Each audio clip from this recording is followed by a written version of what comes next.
belajar sejarah itu belajar nilainya. Oke. Jadi tidak benar salahnya. Oke.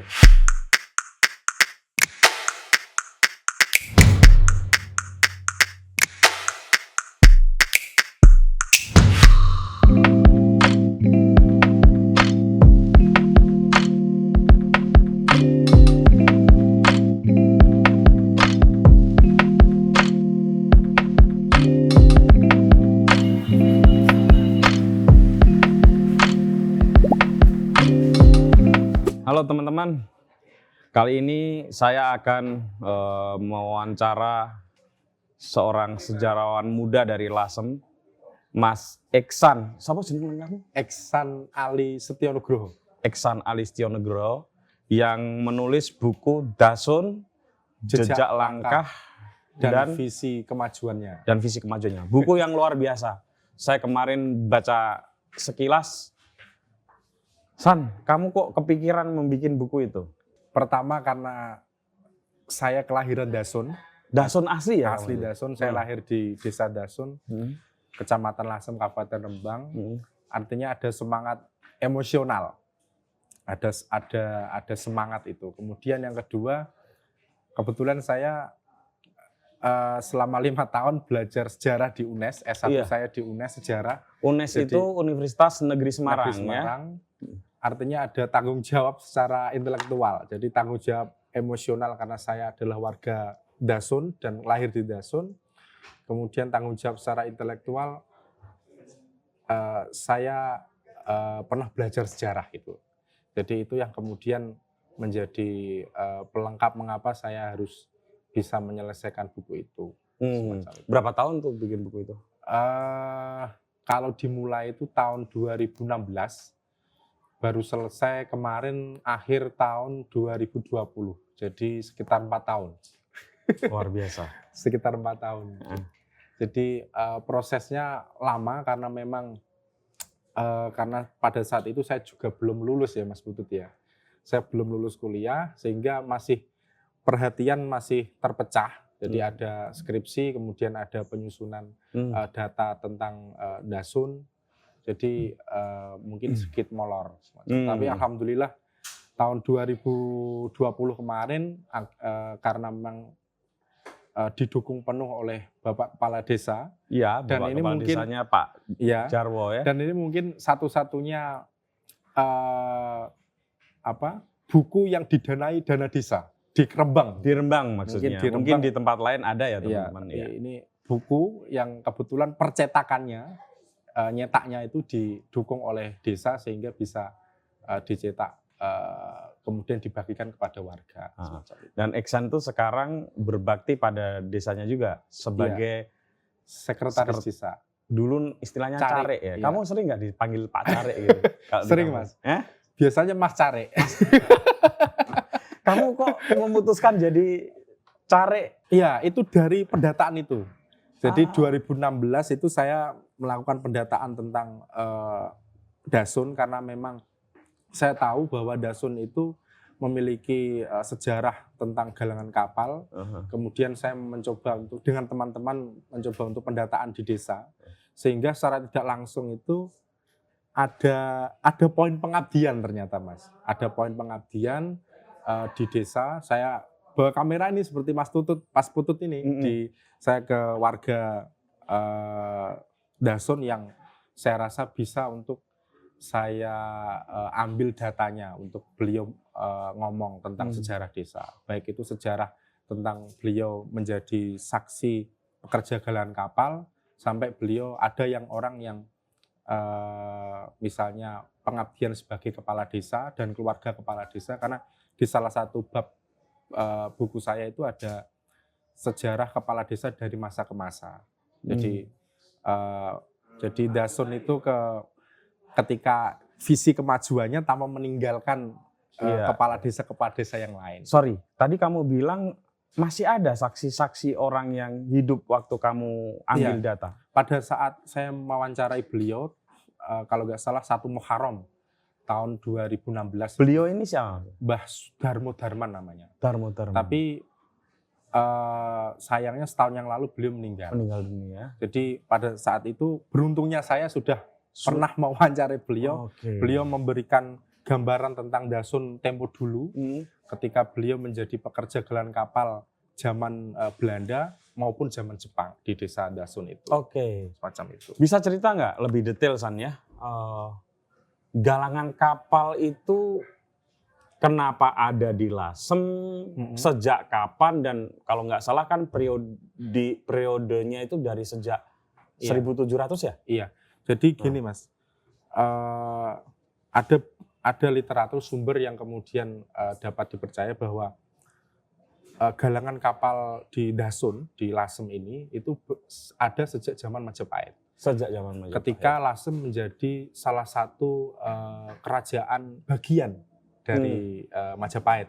Pada saat itu kalau nggak salah ada nama ratu yang bernama Bre Lasem atau Dewi Indu. Iya. Itu memiliki. Oh itu nama lainnya? Namanya Dewi Indu tapi bergelar Bre Lasem. Bre Lasem. Nah, itu adalah Ratu Lasem yang tercatat di sejarah. Beliau memiliki suami bernama Raja Sawardana. Raja Sawardana ini bergelar Dampu Awang atau penguasa lautan atau pelabuhan di Lasem. Itu ono bukit Dampu Awang apa itu? Nggak ada hubungannya ya dengan itu ya? Mungkin ada, mungkin tidak. Saya belum tahu ya, itu. Okay. Jadi suaminya Dewi Indu yang bernama Raja Sawardana ini sebagai Dampu Awang, sebagai atau Dampu Awang ini kan sebutan ya Mas ya. Jadi, Bre Lasem itu berarti perempuan. Perempuan. Wah. Jadi Lasem punya ratu atau raja perempuan. Raja perempuan di saat Majapahit? Pada saat Majapahit, tahun 1351. Sorry San, ini aku baru tahu. Aku memang pernah baca-baca Bre Lasem. Iya. Tapi baru tahu kalau beliau itu perempuan. Perempuan. Nama lainnya Dewi Purnama Wulan. Jadi beliau punya suami namanya Raja Sawardana itu yang merupakan seorang Dampu Awang, pemimpin lautan, dan secara tidak langsung ada galangan kapalnya ketika ada pelabuhan itu.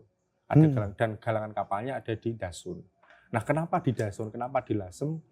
Secara geografis itu mendukung. Pertama, terkait dengan akses kayu jati, Mas Putu. Ya, dari kampung itu. Ya kan? Sale, Jatirogo. Kalau Mas Putu baca tentang buku saya itu ada clipping koran yang mengatakan bahwa salah satu pengusaha galangan kapal di Dasun itu melakukan tender dengan dia melawan orang Tionghoa untuk mendapatkan pasar kayu jati di Ngandang. Oh iya, Ngandang, itu ada clippingnya itu saya lampirkan di buku saya. Jadi kenapa Dasun Lasem yang dijadikan sebagai galang kapal ya itu karena pegunungan Lasem, pegunungan Kendeng Utara ini sangat melimpah kayu jatinya. Terutama di Rembang, Blora gitu, Bojonegoro itu sangat banyak. Jadi itu Mas Putu. Kemudian bahkan ketika itu Majapahit ya Mas Putu. Majapahit. Kemudian Demak ada bukunya itu dari data dari Tommy Pires, Summa Oriental. Dia menulis tentang penyerbuan Demak di Malaka. Ya, itu sangat terkenal kan. Penyerbuan Demak di Malaka melawan Portugis. Awal abad ke-16, 1500-an awal itu. Dan kapal-kapal yang dipakai untuk menyerang Malaka itu dari Rembang, dari Lasem. Nah, ini menarik. Jadi teman-teman, dulu zaman saya muda, zaman saya jadi aktivis, itu ada guyon. Kalau aktivis Jogja ketemu sama kota-kota lain itu, selalu guyonnya gini, San. Loh, Jogja itu memang kota perlawanan. Belandanya masih di Batavia aja sudah kita serang, gitu. Walaupun kalah ya. Tapi ternyata Lasem lebih ngeri lagi karena Portugis ya waktu itu ya. Portugis masih di Malaka sudah diserang. Iya, belum masuk sini. Belum sampai Batavia belum. Iya, meskipun latar belakangnya tetap ekonomi pada saat itu, Demak itu kan. Karena memang Malaka sebagai jalur perdagangan pada saat itu. Itu galangan kapalnya sudah di Lasem. Sudah di Lasem, sudah di Dasun. Sorry itu yang Pati Uno segala itu ya? Iya, betul. Iya, betul. Meskipun kalah ya Mas ya. Meskipun kalah. Iya. Tapi cerita di berbagai sumber ada perbandingan mungkin Mas Putut Sebetulnya juga enggak kalahnya itu harus kita kasih tanda Iya. petik karena hampir menang. hampir menang. Sama kayak Iya, Sultan Agung, Betul. hampir menang Betul. juga kan? betul. Hampir menang. Jadi soal kualitas kapal itu ternyata ada sumber yang mengatakan malah jauh lebih ngeri kapal-kapal dari Jawa. Kalau Mas Putut tahu Jung ya, Jung Jawa. Iya kan? Iya. Itu kalau sekarang mungkin kapal Indo. Ya itu dari Jawa. Berarti kayunya dari tempatku. Ini Mungkin. ya, ini kayu Dari jati Saleh dari itu. Saleh itu memang kualitas tinggi, Iya. San. Nggak sama dengan kayu-kayu jati di daerah Iya, lain. betul. Nah terus masih ada terus sampai Belanda. Sampai Berarti Belanda. panjang. Panjang, Mas. Jadi justru ketika Belanda masuk di pantai utara Jawa, itu kualitas pembuatan kapal di Rembang, di Dasun itu justru menurun, Mas. Karena dulu kapalnya besar-besar, jong dan lain sebagainya ya. pada saat zaman Demak, zaman Majapahit. Tapi ketika Belanda masuk itu ia memporak-porandakan infrastruktur maritim Jawa. Ditambah lagi pusat kekuasaan Jawa pada saat itu kan yang dulunya dari maritim, Demak, Ya. kemudian Pajang, lari ke selatan lagi ke tempatnya Mas Tutut di Jogja itu. Sekali lagi nih kalau mau menarik baca bukunya Pram yang harus balik. Iya, ya. betul. Iya, itu jadi setelah Belanda ke sini, VOC ke sini, ya tetap ada galan kapal. Tetapi Sudah jumlahnya makin mengecil. jumlahnya sedikit dan volume kapalnya panjang lebarnya menurun. Oke. Gitu, semakin menurun. Nah ketika Jepang masuk diperbesar lagi atau gimana? Jadi saya cerita di zaman Hindia Belanda dulu ya Mas. Ya, oke. Jadi bahkan di galangan kapal Dasun ini menjadi penyuplai kapal angkatan perang Belanda. Itu di buku saya ada semua itu. Ada data-data dari koran, dari clipping-clipping dari koran menyuplai angkatan Iya. perang Belanda yang dikirim ke Pulau Ornus di Kepulauan Seribu. Oke. Onrus atau apa itu? Onrus ada Ya, di ya Kepulauan itu Seribu. kan pangkalan Ya, angkatan benar. laut Belanda itu dikirim ke sana. Karena memang Enggak, maksudnya untuk tentara yang ada di sini atau tentara Belanda keseluruhan di dunia? di Hindia Belanda. Di Hindia Belanda. Di Hindia Belanda. Oke. Nah, kemudian ketika Jepang masuk di Dasun, di Lasem, ada cerita menarik ini Mas. Ternyata Gimana? jadi di galangan kapal Dasun itu ada dua jenis galangan kapal. Yang pertama galangan kapal BUMN yang bernama NISEC namanya. Netherlands Indies Speedboat Maskapai atau apa. Saya lupa. Artinya BUMN-nya Belanda. Iya, yang membuat kapal. Kalau sekarang mungkin PT PAL mungkin. Ya. Oke. Kemudian ada lagi yang sebelah selatannya itu ada galangan kapal milik Berensen yang saya katakan tadi menang tender di Ngandang Saleh tadi. Nah, Berensen ini ternyata memiliki anak dari hubungannya dengan pembantu dari Jawa, sehingga anaknya ini Indo, yang namanya Nyahlena. Lah, Nyahlena ini tidak seperti orang Belanda kebanyakan di Dasun. Dia memiliki hubungan yang sangat baik dengan penduduk Dasun, dengan kepala desa bahkan, dan dia termasuk contoh pengusaha yang baik dengan karyawannya. Sampai setiap minggu itu dia memberikan tontonan gratis kepada karyawan galangan kapal yang sebagian besar adalah orang Jawa. Itu swasta ya? Iya, swasta. Nanggap laisan yang tadi saya katakan. Nah, apa tuh laisan? Laisan. Nah, laisan itu kesenian dari Lasem yang seperti kalau secara fisik seperti sintren yang ada di Jawa Barat. Sintren. Jadi ada orang yang dimasukkan ke kurungan ayam, dibondo tangannya, terus kemudian dimasukkan ke kurungan ayam, di kurungan ayamnya ditarik, dia sudah berganti baju dan ikatannya sudah dilepas diri. Tapi kurungannya ditutup ya? Ditutup dengan kain mori. Kain mori. Jadi itu berangkat dari kesenian yang dari pekerja galangan kapal. Karena mereka ya jauh dari rumah, kebanyakan itu orang-orangnya dari Purwodadi, dari Semarang yang bekerja di Dasun ini. Oh. Karena dulu metropolitan sekali Mas Lasem, terutama Mhm. Dasun itu. Banyak sekali orang-orang yang merantau mencari pekerjaan di Dasun untuk menjadi karyawan galangan kapal. Dari luar Pulau Jawa ada nggak menurut Belum. referensi yang kamu baca? Belum ada datanya, belum pernah baca itu saya. Kalau semacam arsitek kapalnya gitu biasanya ada nggak literasinya? Kalau Literaturnya. kapal-kapalnya itu kalau saya lihat fotonya itu sederhana Mas, karena kapal dagang biasa. Oke. Sederhana, jadi karena memang untuk keperluan ekonomi. Yang kapal-kapal yang dari ke Pulau Ornos itu kebetulan saya belum menemukan fotonya. Mungkin kalau Oke. nanti diberi kesempatan ke Leiden, mungkin bisa Ya, nanti. Oke, atau nanti teman-teman kalau tahu informasi tulis saja di Iya, kolom komentar gitu ya. Iya. Jadi menarik Mas. Kemudian Jepang masuk. Jepang masuk ini Nyahlena ini disembunyikan oleh orang pribumi, oleh orang Dasun sendiri.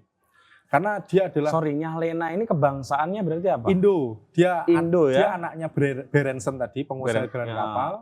Indo Belanda lah ya. Ibunya orang Jawa. Orang Jawa. Kemudian dia Biasanya maaf Bunde ya.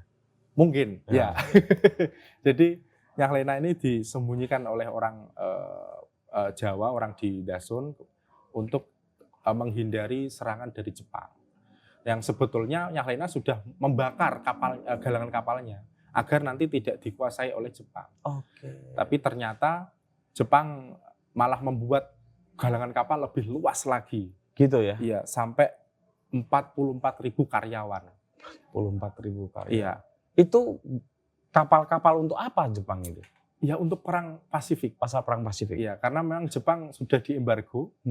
Dia sangat susah untuk mendatangkan kapal dari negerinya sendiri. Mau nggak mau dia harus buat kapal di sini. Ya di Dasun ini. Ada video yang menggambarkan kedatangan jenderal Jepang waktu di Dasun itu. Saya pernah nonton itu. Jadi sampai begitu pentingnya aset ini, vital ini, galangan kapal ini, sampai jenderal Jepang itu sampai datang ke sini. Jadi begitu pentingnya itu. Sorry. Kok ada nama Dasun? Itu sebelumnya dari apa? Kalau Dasun itu setidaknya ada 3 versi Mas Putu. Oke. 3 versi yang saya catat juga di buku saya. Semuanya cerita tutur, cerita lokal dari penduduk. Yang pertama Dasun dari kata ekstrim ini Mas, ndas disusun-susun. Ndas itu kepala. Kepala. Ndas disusun-susun. Jadi kepala disusun-susun. Ini Maksudnya kira-kira? Ini berkait dengan penyelundupan candu di Sungai Lasem. Nah, ketika ada orang yang menyelundupkan candu, ada orang Dasun yang melihat, itu langsung dipenggal sehingga tidak bisa untuk melaporkannya kepada yang berwajib pada saat itu. Itu salah satu ini ya, cerita versi tutur. lah ya. Itu yang pertama, jadi Dasun, das disusun. Das. Saking banyaknya kepala yang terpenggal itu, sampai ada istilah itu. Kemudian ada cerita tutur lagi yang mengatakan Dasun, das-dasane dusun. Kepalanya suatu wilayah. Dusun-dusun yang lain Iya. gitu ya. Itu artinya karena Dasun itu berada di muara Sungai Lasem. Dan Sungai Lasem itu sebagai pintu masuk dari segala macam. Mungkin kalau di istilah Tionghoa kepala naganya Iya. ya. Itu kan pintu masuk segala macam ilmu pengetahuan, arsitektur, ekonomi. Itu kan dulu melalui Sungai Lasem itu. Jadi di Sungai Lasem juga ada pelabuhan besar pada saat itu. Sehingga Dasun disebut sebagai das-dasane dusun. Yang versi yang ketiga itu Dasun dari nama orang. Namanya Daisun. Daisun. Jadi nama orang yang membubak alas atau membubak tanah Dasun gitu. Namanya cenderung Tionghoa memang. Namanya Daisun yang orang yang dianggap sebagai pembubak alas Dasun. Pembubak itu orang yang mengawali, membuat pemukiman di sana. Semacam itu. Itu ada 3 versi itu tentang Dasun. Kalau menurutmu mana yang paling tepat? Ya menurutmu aja. Kamu lebih cenderung yang mana? Kalau saya lebih cenderung ke das disusun-susun malah Mas. Oh gitu ya? Yang ekstrim-ekstrim kamu? Bukan, karena memang ada sejarahnya. Iya. Ada sejarah, jadi banyak penulis yang mengatakan tentang penyelundupan candu di Lasem, Iya, gitu kan, iya. James Rush dan sebagainya itu. Salah satu bukunya adalah Cabaukan ya. Iya, sejarah candu tempo dulu. Candu gitu. tempo Banyak dulu itu juga ada, menceritakan tentang candu yang diselundupkan di Rembang Lasem. Kalau Lasem itu kenapa diberi nama Lasem? Wah, nanti tanya Mas Pop aja itu. Oh ya, nanti saya tanya teman saya. Iya, Ya. Lasem. Jadi itu lebih luas lagi, mungkin lebih jauh lagi itu, lebih lama.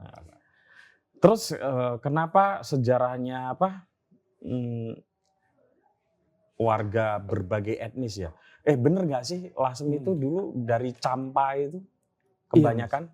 Iya, jadi gini, kami di Lasem itu ada yang namanya semacam babat, Mas Putut. Jadi babat yang disebut sebagai Carita Sejarah Lasem. Carita Sejarah. Carita Sejarah Lasem ini semacam babat yang ditulis oleh Raden Panji Hamzah tahun 1858 itu ditulisnya. Nah, di dalam babat itu salah satunya tadi yang saya ceritakan ada Dewi Indu, ada suaminya, kemudian keturunan Dewi Indu yang bernama Badranala itu merupakan pangeran Lasem kan, itu menikah dengan gadis Campa yang bernama Binangti. Nah, Binangti ini adalah anak dari Binangun, pasangan dari Binangun dan Nalini. Binangun dan Nalini ini merupakan salah dua orang rombongan Cenghu yang memilih menetap di Lasem. Yang sekarang menjadi nama Binangun ya? Menjadi nama desa. Desa Binangun. Jadi itu yang setidaknya yang mungkin yang tua ya tentang pernikahan Pangeran Lasem yang bernama Badranala, Trah Majapahit menikah dengan Binangti. Binangti ini kemudian menjadi disebut sebagai Putri Campa. Yang makamnya di Pasujudan Sunan Bonang. Ya itu. Jadi kemudian kemudian ada, karena memang sejarahnya memang sudah cair ya antara orang Jawa dengan orang Tionghoa Campa, dan bahkan orang Campa diberikan tempat khusus oleh penguasa Lasem pada saat itu. Di sebelah selatannya masjid, sebelah selatan itu ada dulu di CSL Carita Sejarah Lasem diceritakan ada tempat khusus yang diberikan oleh Adipati Lasem untuk orang-orang Campa. Aku pernah baca, orang Campa itu banyak membawa keahlian dari negeri mereka ke sini. Apa saja boleh disebut? Iya, salah satunya batik. Batik itu berarti dari Campa, dari Cina. Iya, meskipun dulu di Jawa sudah ada batik, cuma mungkin bisa berkolaborasi, mungkin warna, mungkin motif, jadi mungkin tambah sempurna sampai sekarang ini. Dan ada peristiwa heroik yang kemudian diingat betul oleh warga Lasem terkait dengan momentum akulturasi multikultural yang ada di Lasem sehingga Lasem harmonis sampai sekarang itu. Peristiwa momentumnya adalah Perang Lasem. Perang Lasem. Mungkin yang diawali dengan Perang Kuning. Iya, Perang Lasem itu berawal dari Geger Pecinan yang kemudian ada peristiwa Kali Angke di Batavia. Kemudian orang-orang Tionghoa mulai berlari ke timur pantai utara, termasuk di Lasem. Nah, di Lasem orang-orang Tionghoa itu yang dari Batavia itu diterima dengan baik. Di sebelumnya juga sudah ada warga yang Tionghoa yang ada di Lasem, diterima dengan baik. Kemudian ditambah lagi warga Lasem juga menaruh benci terhadap VOC. Karena dulu ada Pangeran Lasem yang dipenggal kepalanya oleh Belanda di alun-alun. Oh gitu? Iya. Karena memberontak? Karena ikut Trunojoyo. Oh. Jadi ada peristiwa yang memilukan sehingga mau nggak mau ketika ada momentum itu seluruh masyarakat Lasem bersatu untuk melawan VOC pada tahun 1740 sekian. Itu jadi ada orang Tionghoa, kemudian ada orang Jawa, dan lanjut lagi ada santri tahun 1750-an yang dipimpin oleh Kiai Ali Badawi. Jadi ketiga golongan besar di Lasem ini bersatu padu melawan Belanda, melawan VOC Belanda. Nah, itulah. Dan lagi-lagi kalah ya? Iya. Iya, setidaknya sudah melawan dengan sehormat-hormatnya. Iya betul. Tapi luar sebaik-baiknya. biasa itu. Iya. Iya. Itu semacam. Jadi ada beberapa peristiwa yang mendasar mengapa di Lasem Mas Putu juga bisa melihat sendiri Ya. kehidupan di Lasem seperti itu gitu. Sangat harmonis. Terakhir San, sebagai seorang sejarawan, apa yang dalam impianmu seorang sejarawan ini dalam konteks Lasem ke depan tuh mau apa ya? Kira-kira yang terbaik itu gimana sih untuk Lasem? Kalau saya sendiri pribadi ya Mas ya, melihat Lasem itu kita harus belajar sejarah itu belajar nilainya. Jadi tidak benar salahnya. Oh, yang benar itu si A itu pengkhianat, oh si B ini bukan semacam itu salah saya. Menurut saya adalah belajar sejarah itu belajar tentang nilai-nilai yang kemudian bisa kita petik. Oh, ketika kita belajar tentang perang Lasem ada nilai semangatnya, nilai pantang menyerahnya dan nilai anti kolonialisme, imperialismenya gitu dan itu titik.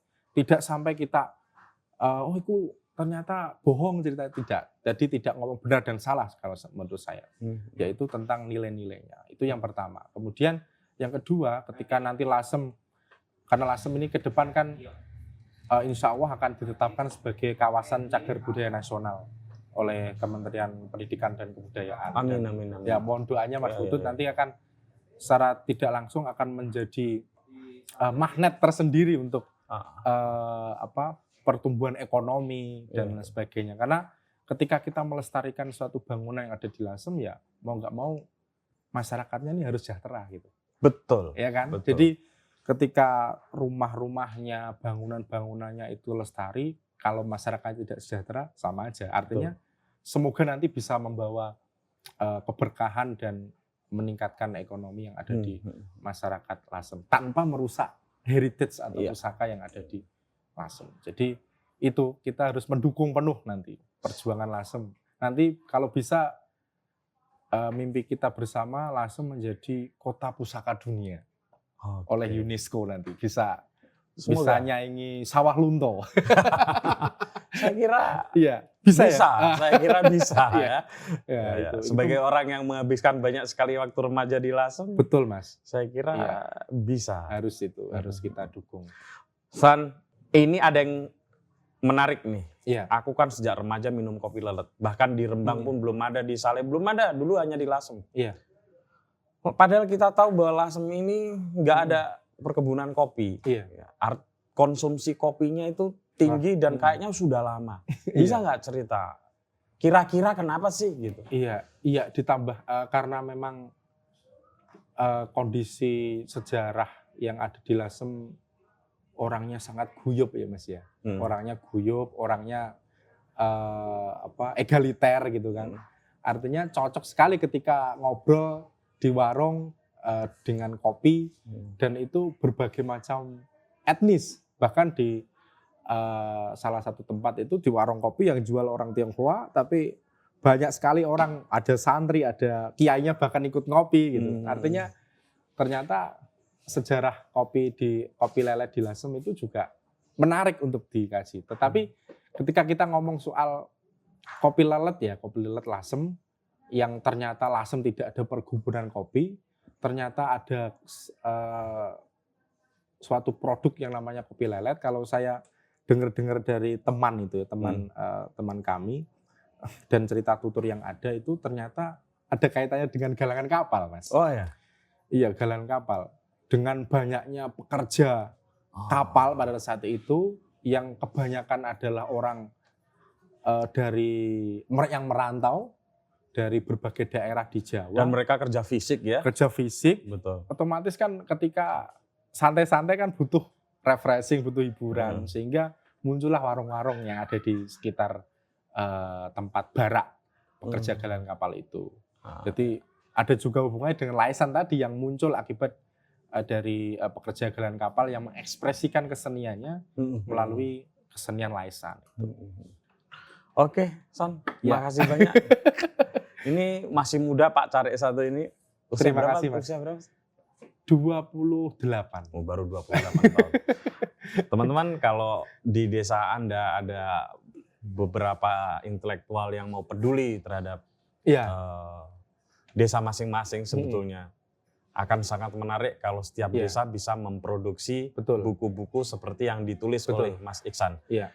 Itu pasti nggak mudah, tetapi akan jadi proses sosial yang Iya. menarik ya. Iya, itu Dari menarik Mas. mencari sejarah. Menarik sekali. Saya ingat kata-katanya Pak Peter Carey. Oke. Dia berani berucap bahwa arus itu sudah berbalik, Mas. Pram ngomong kan arus balik. Arus balik. Sekarang arus lagi berbalik lagi. Yaitu karena semua orang punya HP. Oke.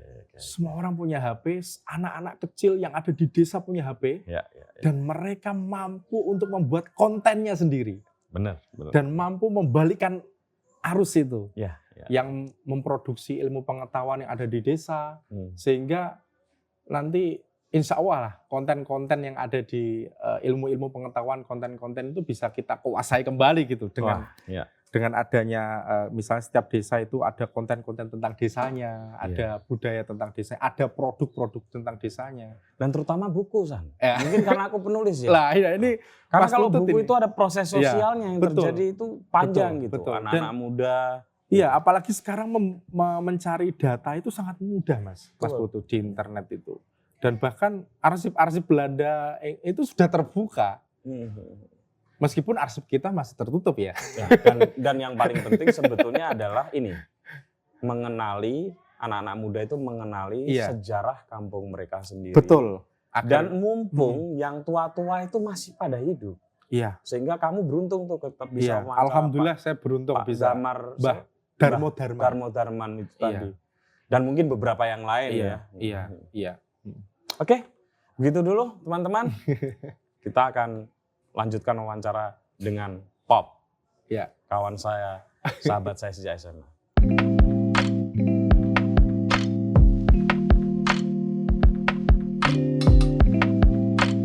Halo teman-teman, ini tamu kita kali ini adalah istimewa banget kalau ini memang benar-benar secara personal. Karena ini teman saya sejak SMA 2 kelas ya, Pop ya. 2 kali. 2 tahun di kelas 2 dan kelas 3 satu kelas. Dan saya beruntung waktu SMA berteman sama Pop. Karena kalau nggak ada Pop, saya ranking terakhir. Iya, ya. Jadi di bawah teman kelas kita itu kan nggak salah 28 atau 30 orang ya. Iya. Nah, anggaplah 30 orang, saya lupa. Saya ranking 28. Ada teman saya anak juragan kapal 29, Imam namanya. Dan Pop ranking terakhir 30. Tapi bukan berarti kami bodoh. Enggak, kami menolak itu ya Pop ya.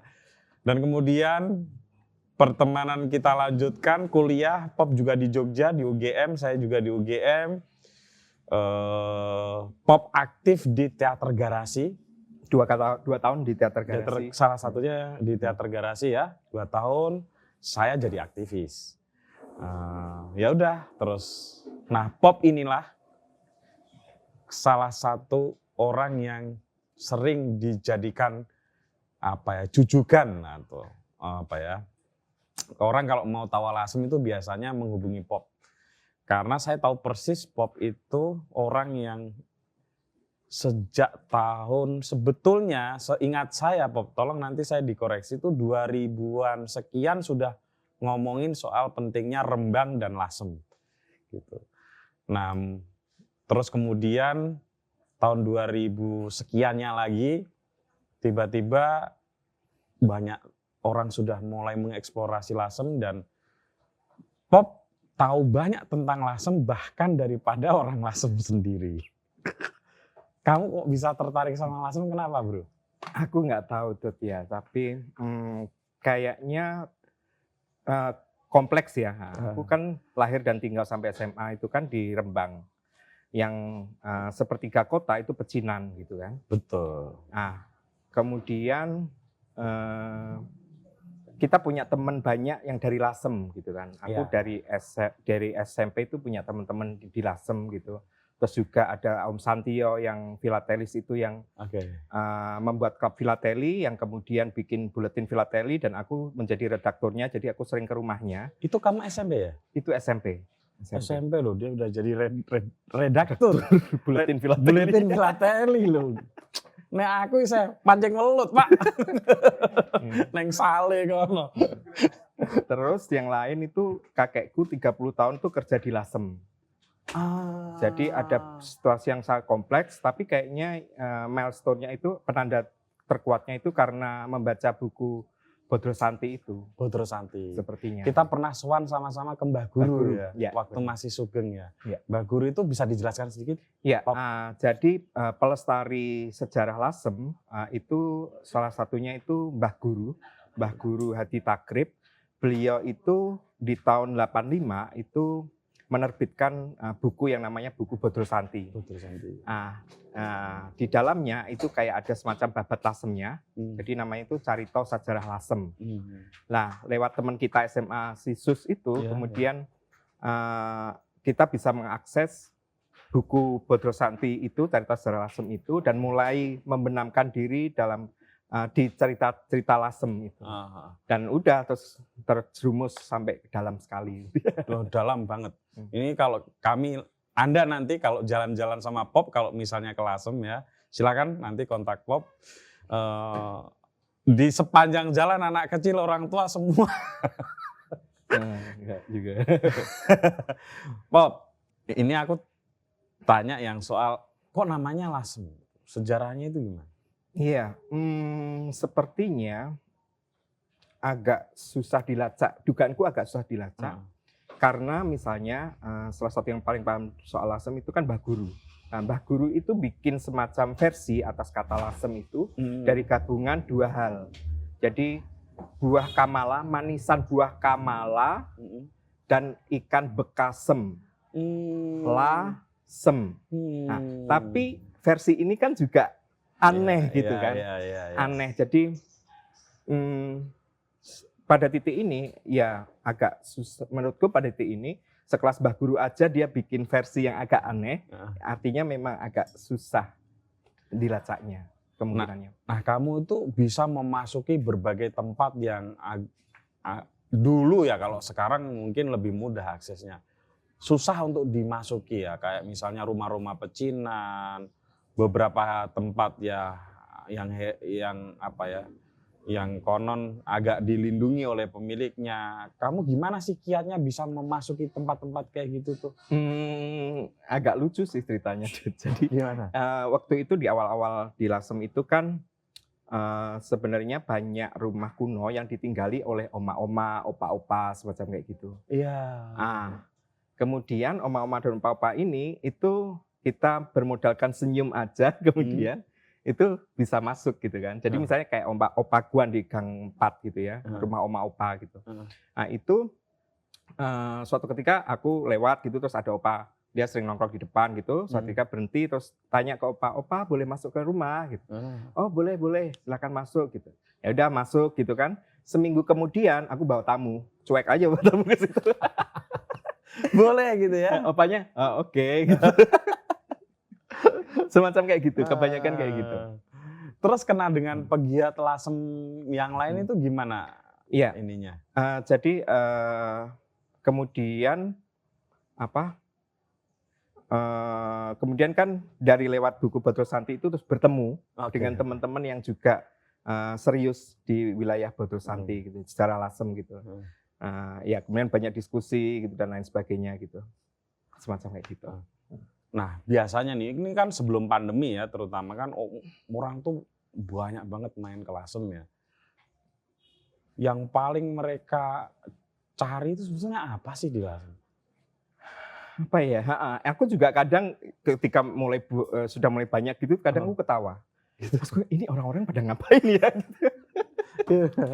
Karena ya itu baru 2000 ya, kamu aktif itu lah ya, mungkin 2010, 2011 aku bikin gitu ya. Rembang Heritage Society. Awal 2012 aku sudah menerima tamu. Tuh. Itu. Artinya 10-12 tahun yang lalu kan fenomena ini? Iya. kemungkinannya banyak hal ya, karena di Lasem ada banyak hal, ada batik, ada rumah-rumah kuno, ada situasi keberagaman. Jadi orang masuk ke Lasem memang banyak hal. Tapi yang aneh ya itu, misalnya mereka suka misalnya ke rumah oma opa gitu, itu rumah berantakan banget, tapi Betul. itu seneng banget orang-orang gitu. Wah, ada yang aku masuk kelelawar keluar semua. Wah, kaget. Iya, itu kan aneh gitu kan. Ngapain sih gitu, rumah yang berantakan gitu kan. Tapi itu yang daya tarik yang top sebenarnya. Kekunoannya Lasem itu yang sebenarnya. Mungkin itu. Biasanya ada tamu yang biasanya kan tolong dikoreksi. Ada tamu yang unik, ada yang tamu yang biasa aja gitu. Okay. Kalau yang biasa saja itu biasanya apa yang dicari di sini, dan kalau yang unik biasanya apa aja? Iya, kadang ada yang ya cuma untuk foto-fotoan gitu ya. Iya, mereka dapat background belakang dirinya yang cakep banget gitu, jadi foto-fotoan semacam kayak gitu. Tadi yang pertanyaan kedua apa? Atau tamu yang unik, iya. mencari yang mungkin kamu bahkan surprise kok mencari ini gitu. Iya, kalau yang itu memang ya, minat khusus ya kemudian. Jadi ya minat khusus. Tertarik dengan sejarah, kemudian dengan arsitektur. Tapi sebenarnya kalau aku malah tertariknya ngobrol dengan teman-teman tuh hal-hal yang aneh, agak aneh gitu, yang misterius gitu-gitu, yang sebenarnya ingin aku sampaikan gitu. Apa tuh misalnya? Aduh, apa ya? Itu mungkin rumah-rumah kuno yang ditinggali opa dan oma gitu ya. Terus relasi mereka, misalnya opa Guan dengan Mbak Minu, dengan oma gitu, relasi-relasi manusia yang tinggal atau mereka penjaga rumah yang tinggal di Lasem gitu. Jadi iya, itu mereka itu kayak karakter sebuah novel yang belum ditulis macam kayak gitu. Iya, Mungkin kamu nulis ya. Itu benar nggak? Kalau di Lasem rata-rata, tidak semua yang tinggal di situ biasanya tidak menikah atau sudah sepuh atau gimana? Iya, ada banyak situasi-situasi yang kayak gitu. Ada banyak. Jadi oma-oma yang tidak menikah gitu, opa-opa yang tidak menikah gitu iya, ya. Benar. Yang kemudian hanya meninggali rumah-rumah tua gitu. Akhirnya kemudian bertanggung jawab merawat rumah kuno itu, dan itu kemudian sampai ke kita, bisa kita akses gitu ya. Memang ada seperti itu. Nah, rata-rata nih setaumu, mereka yang pada pergi dari Lasem kan banyak yang berhasil nih. Ke etnis Tionghoa ya ini terutama. Dan kemudian rumah-rumah mereka itu tidak terawat sebagian besar gitu. Nah itu biasanya mereka udah nggak peduli lagi atau gimana tuh? Iya, sekarang sudah mulai mereka melihat ada potensi ekonomi ya. Karena memang dulu mereka pergi kan juga salah satunya karena itu. Ini kota-kota pecinan menjadi mati. Tidak hanya di Lasem juga, misalnya kayak di Rembang, itu juga pecinannya juga mati gitu. Tetapi karena kemudian ada gerakan pelestarian heritage ini, kemudian banyak orang datang yang ditemani oleh teman-teman penggiat heritage ini, itu kemudian teman-teman jadi melihat potensi. Ini ada potensi yang sangat besar, dan itu terbukti sebenarnya. Misalnya sekarang di Lasem ada 3 penginapan gitu, 3 hotel gitu ya. Dan itu oleh orang Lasem sendiri yang bikin gitu. Artinya mereka melihat melihat benar orang-orang yang datang ini berpotensi ekonomi gitu ya. Yang pada satu titik sebenarnya menyelamatkan heritage yang ada di Lasem. Benar. Ya. Nah, Lasem ini kan sedang dalam proses pendaftaran untuk menjadi salah satu heritage ya. Iya. Di Kemendikbud ya. Kawasan Cagar Budaya Nasional. Kawasan Cagar Budaya Nasional. Bisa ceritain sedikit awalnya gimana dan prosesnya gimana tuh? Jadi sebenarnya penelitian arkeologi di Lasem itu sudah dilakukan sejak lama. Sejak lama, kemudian semakin ke sini orang-orang itu semakin paham betapa pentingnya Lasem. Jadi heritage selain bangunan itu ada banyak benda cagar budaya misalnya, atau yang ragawi dan tak ragawi, yang intangible, itu juga banyak banget cerita. Setiap rumah itu di rumah kuno itu punya cerita yang sangat dahsyat sebenarnya. Itu yang kemudian semakin membuat teman-teman birokrat heritage itu kemudian paham itu, dan kemudian kita dalam posisi yang sedang menuju penetapan kawasan cagar budaya nasional. Nah itu prosesnya bersama itu gimana tuh? Kok bisa kompakan ini? Caranya siapa tahu di kota-kota lain ya, yang pengen melakukan proses yang sama, Pop bisa bercerita lah proses-proses yang ditempuh gitu. Kalau misalnya untuk teman-teman di kota lain itu yang paling diperlukan sebenarnya itu kayak heritage society. Oke. Jadi kayak komunitas pelestari heritage-nya. Dan setelah ada itu yang paling penting juga kemudian ada yang berkenan menjadi pemandu wisatanya. Karena pemandu wisatalah ini yang kemudian dia akan secara detail memahami cerita-cerita, memahami banyak hal yang berada di situs-situs yang dikunjungin, dan itu menjadi bertransformasi menjadi cerita yang sangat menarik buat pengunjung. Dan berarti itu kan pengunjung akan semakin banyak. Dan pada titik itu, kemudian itu sebenarnya memberikan tekanan kepada government untuk semakin memikirkan kotanya gitu. Itu yang sepertinya untuk kota-kota seperti itu. Apa sih keuntungan sebuah kota yang merasa punya heritage agar bisa apa untungnya untuk didaftarkan dan kemudian jadi swaka heritage gitu? Jadi situasi untuk heritage sebenarnya dalam situasi yang terancam sebenarnya. Di Lasem pun juga situasi keterancamannya juga masih besar gitu ya. Boleh disebut? Misalnya ada rumah yang dijual, dibongkar kemudian, tidak hanya jual tapi kemudian rumahnya dibongkar, dibawa ke kota lain, kayunya diambil cuma kayunya saja. Gitu. Nah, itu kan tingkat keterancamannya tinggi gitu ya. Nah, kalau kemudian kota itu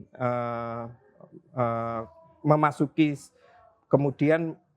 misalnya ada program dari pemerintah namanya kota pusaka gitu. Sedikit banyak kemudian hal-hal seperti itu akan tertanggulangi karena kemudian mesti ada perda cagar budaya, kemudian kesadaran dari pemilik rumah sendiri akan meningkat. Yang sebelumnya dia tidak merasa ada nilai potensi ekonomi dari rumahnya, tapi melihat dari misalnya kasus Oma Opa, rumah Nyakio itu kan rumah yang berantakan tapi kuno banget yang didatangin orang gitu ya. Itu kan memberi inspirasi. Kemudian ada nggak keuntungan lain misalnya kemudian negara akan mensupport atau apa gitu? Kemudian pada kasusnya kan seperti itu.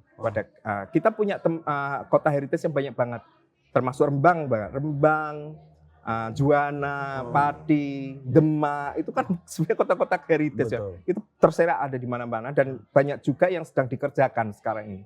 Jadi ini memang ada movement yang gede banget sebenarnya di wilayah heritage. Ya. Ada kesadaran yang sangat meningkat. Nah, kalau masyarakatnya sendiri menurutmu Pop, di Lasem itu, mereka apa yang harus dipersiapkan oleh masyarakatnya ini sendiri untuk kelak Lasem akan ada sebagai cagar budaya gitu dan mungkin akan banyak tamu berdatangan dan lain sebagainya lah.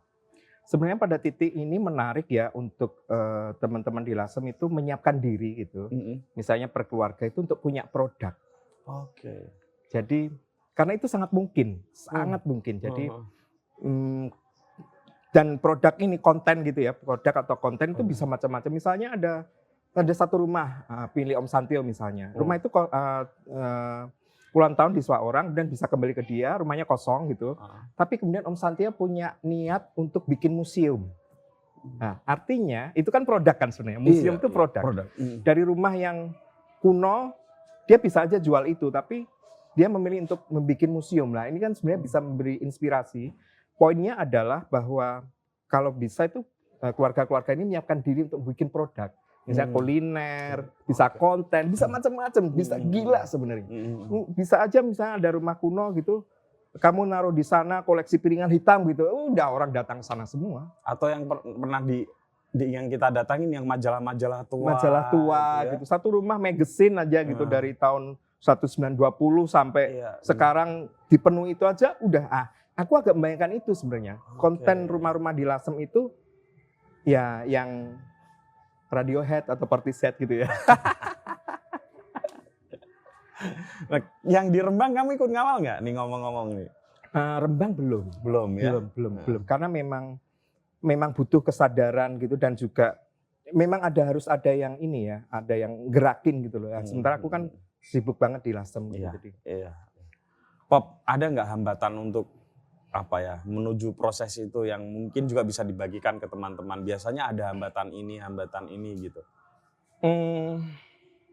Kalau aku bukan hambatan ya mungkin ya, tapi tantangan ya. Tantangan ya. Jadi gini, aku agak curiga heritage yang ada di kota-kota kita itu sebenarnya butuh konten yang itu keren gitu loh.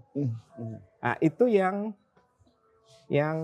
harus dicari memang. Jadi yang kemudian kota dikelola secara heritage, secara pelestarian gitu, tetapi kontennya itu dibikin yang keren gitu. Nah, ini tantangan sebenarnya untuk sampai ke keren. Karena sebenarnya heritage ini udah kerennya minta ampun gitu. Nah, generasi kita di bawah kita, aku membayangkan itu mereka bisa juga menyamai heritage-nya itu dengan konten-konten yang berkelas gitu. Oke. Yang psychedelic juga sih.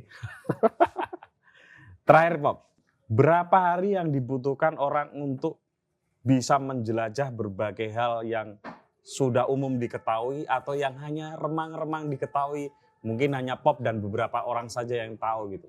Berapa hari nih minimal orang datang ke Lasem kalau pengen bener-bener tahu Lasem lah. Kalau padat, kalau dia jadwal padat banget tuh 2 hari bisa. Ya. Agak longgar 3 hari. Tapi seminggu pasti dapetin pengalaman yang psychedelic denganku. Minimal seminggu sih memang ya. Karena kalau misalnya 3 hari mungkin di warah gunungnya belum gitu ya. Benar. Terus ya mungkin yang umum diketahui lah ya kalau hanya 2 hari 3 hari gitu. Nah, terkait dengan penginapan tuh. Dulu itu kan banyak orang yang mau ke Lasem tapi nginepnya nggak di Lasem. Iya. Kayak gitu tuh gimana tuh? Iya, dulu karena memang belum ada penginapan yang muat banyak gitu ya kayaknya. Jadi itu tapi dulu. Sekarang itu sudah ada 3. Dan itu kamarnya udah standar hotel gitu. Jadi yang udah cakep banget gitu. Jadi sudah akan nyaman di Lasem. Ya. Tapi bisa juga nginepnya di Rembang gitu ya. Ya, di Rembang atau di rumah penduduk gitu, di guest house gitu juga ada. Ada juga guest house penduduk. Pop lebih enak mana, memandu sedikit orang atau banyak orang? Sedikit ya. Karena sedikit tuh jadi intim banget gitu kan. Betul. Jadi kalau ngomongin psychedelic gitu, bawa batik-batik Lasem itu warnanya sangat psychedelic. Aku harus mintakan situasi satu tertentu sehingga kemudian, aku paham gitu kan. Pernah nggak ada pengalaman kamu, ini tamu ini oke banget nih gitu. Yang kemudian lalu mungkin mensupport Lasem dan lain sebagainya gitu. Mensupport dalam berbagai hal yang mereka kuasai tentu saja. Iya. Ada satu yang kayak gitu yang sampai sekarang itu bersama gitu ya. Itu namanya Mbak Agni Malagina. Nah, itu dia sinolog dari UI gitu, masuk ke Lasem gitu, terus kemudian jatuh cinta. Terus kemudian kami berdua dan beberapa teman yang lain bikin yayasan di 2018. Jadi kemudian ada yayasan namanya Yayasan Lasem Heritage. Dan itu kemudian dia bekerja gila-gilaan gitu untuk Lasem. Itu sinolog ya? Sinolog. Bukan orang Lasem? Bukan orang Lasem, tapi jatuh cinta. Jatuh cinta. Yes. Dan seperti itu ke depan itu akan banyak banget. Akan banyak banget gitu. Jadi memang ini kayak kota utopia gitu buat kita bersama gitu ya. Tempat bermain bersama gitu. Banyak juga jurnalis yang meliput di sini kemudian jatuh cinta juga dengan Lasem ya? Iya benar, banyak sekali yang jatuh cinta. Peneliti juga ada. Peneliti. Kamu kan sering keluar kota lah ya. Dan pasti ada momen-momen kamu akan kangen banget sama Lasem.